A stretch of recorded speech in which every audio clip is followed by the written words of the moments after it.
when we read the Old Testament, it is clear to us that God has given the land to Abraham and to his offspring. And he tells him that I'm going to give you this land so that you can be a blessing to the nations of the earth. And also that he would be a blessing to the enemies. He would go to the gates of his enemy and bless his enemies. What is interesting is that the boundaries of this land is as such, from the Nile to the Euphrates. Now, in the context of the Old Testament, in the context and the world of Abraham, the Nile and the Euphrates refer to the whole world. From Egypt, from the Egyptians, all the way to the Babylonians in Iraq.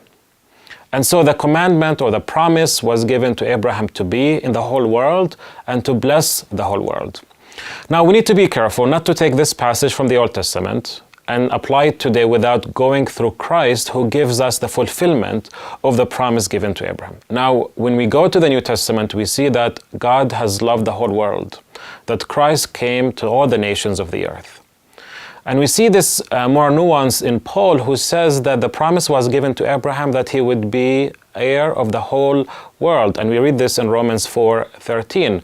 So it seems to us that already in the New Testament, through the ministry of Christ and the inclusion of all nations, and in Paul, in his theological explanation of the land, it seems to us that the New Testament understanding that the land is all of the world, and we as believers in Christ, the offspring of Abraham by faith, according to Galatians 3 and in Romans as well, we need to be in the world and be a blessing to the nations of the earth. And this was fundamentally employed by Christ in the Great Commission, where he told his disciples to go to all nations, from Jerusalem to Judea to Samaria and to the rest of the world, and to be a blessing to them. So this is a theological understanding of the land according to the whole of the Bible. But what about today? How do we understand this question in light of the conflict between the Palestinians and the Israelis? To whom does the land belong? To Israel or to the Palestinians or to Palestine? The answer is simple. The land belongs to the inhabitants of the land. The question is not who possesses the land, who controls the land, but the question is, how do we live in this land? Is this land a blessing to the people of this land? Are we furthering one people at the expense of the other?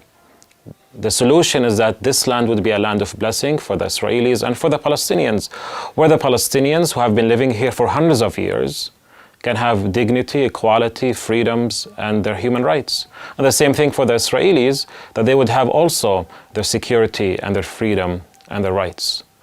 Rather than pursuing one people group over the other, the biblical message, the biblical vision of this land, that it's a blessing to everyone, to all of the nations of the earth will be blessed, all of the Palestinians will be blessed, and all of the Israelis will be blessed.